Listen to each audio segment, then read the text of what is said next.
Well, getting back into it again, and one of the things that I've been wanting to get for a while is a newer radio, preferably something with 4 channels, and as you see there, Spektrum DX4C is much more in my budget compared to the 4S, which ideally I wanted. However, the 4C, after reading through the manuals when they initially released it, the switch mode operations were exactly the same as the DX3E. In the sense, if those of you that are aware of the 3E and how it operates, you've got the choice to select between a 2-position, 3-position or linear channel, but no true 3-position function like you get on the 4S and the 4R Pro. So in one of my earlier videos, any of my subscribers will know, that was one of the mods that I did to my DX3E. Spent some time probing around in the board, seeing how it operated. Actually found that it was pretty easy and straightforward, and I was able to make a circuit board to interface in there. Obviously the switch there that will allow me to use true 3-position, which some of you will know will be a case of servo in either direction on the channel, release, it returns to center, or going back to the standard Spektrum 3-position, which doesn't return to center. So my DX4C now is 2 days old, bless it, and unfortunately yesterday evening, after a few beers, curiosity got the better of me and I just had to have a look.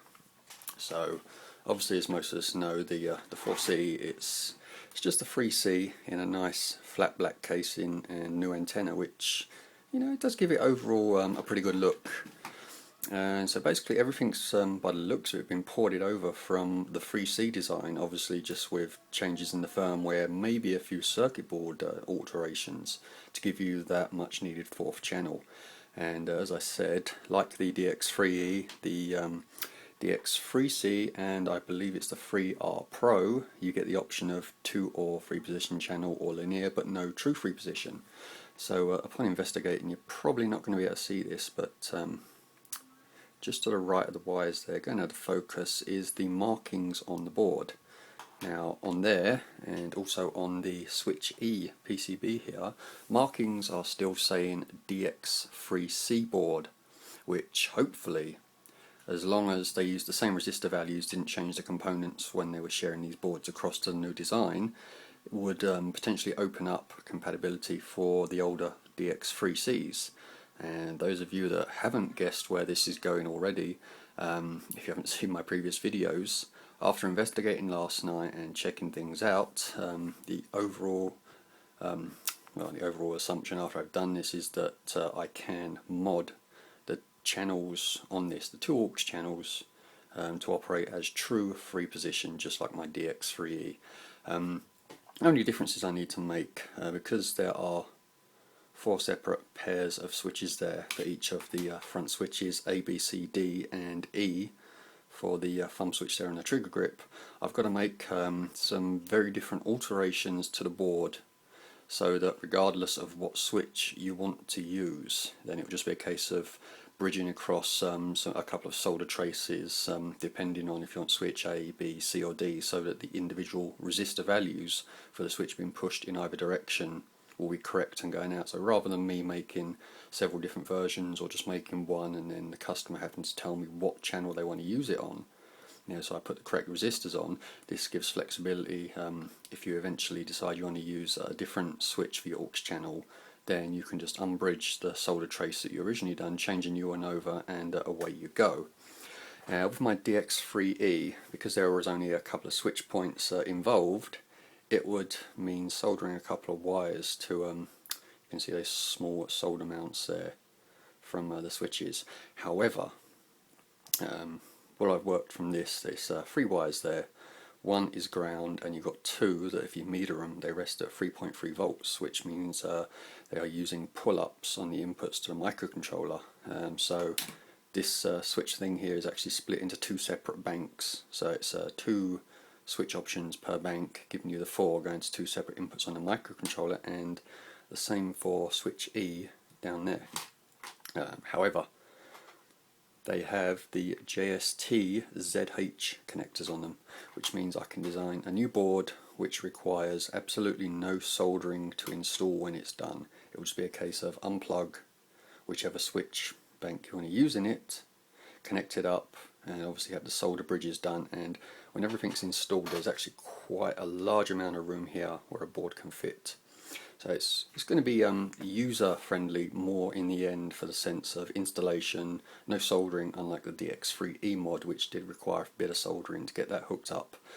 And also give you the option of just buying the one switch mod adapter, and then based on if you want to use, you've got switch A there, switch B, C or D, then when I do make the board, it'll all be marked out on there, and you can just solder across the jumpers depending on which switch you want to use. So yeah, makes it more flexible. You can use it on one switch for a set period of time, decide you want to change, and then move to another switch, and still have the functionality of the switch mod there, so that you will have two channels. I'm more than likely going to do two channels on one board.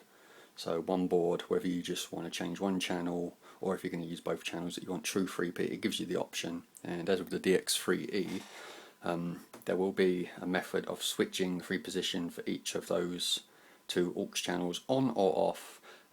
However, I'm not going to go with these switches here, and in the boards that I sold, I supplied a toggle switch that you would have to drill a hole through to mount it. It's kind of going to be ugly looking if I were to do that for this case and ruin the look of it. So I'm going to look at what options and things I have to look into casting a nice flat black sort of concealed switch mount, which follows all the nice lovely curvy lines that you have on the antenna and things like that there. Try and find some good buttons and things to put in, and just basically make it look like it was originally part of the radio. But that's it for the time being. I just thought I'd share the news here that, as I suspected when I started doing the DX3 and when I saw the manual for the 4C before it was released, I had an inkling that I could possibly modify this as I've done, and yeah, I've just proven myself right there last night. So all I need to do now is get hold of a 3R Pro and a 3C, just to confirm that the 3C is still using the same components that they've ported over. But for the time being, that's it. I've just got to design a new board, get some readings from all the different switch inputs just to see what that's giving, and invest in some 2-pin and 3-pin JST ZH connectors, plugs and sockets, so that I can make the board and it will literally just be plug and play. But for the time being, that's it. But I just thought I'd share that news I had there. I mean, yes, I've avoided the warranty on my radio, which I intended to do anyway to do this mod switch. Some people will be fine with that, other people not so much. That's fine. It's straightforward. It's easy to do, absolutely no soldering, but each to their own. You either want to wait until your warranty's void, or if you find it interesting, you just want to dive in and do it. But yeah, we'll see how that goes, and once I get the connectors and an initial board design done, I will post another video. So for the time being, thanks for watching and stay tuned.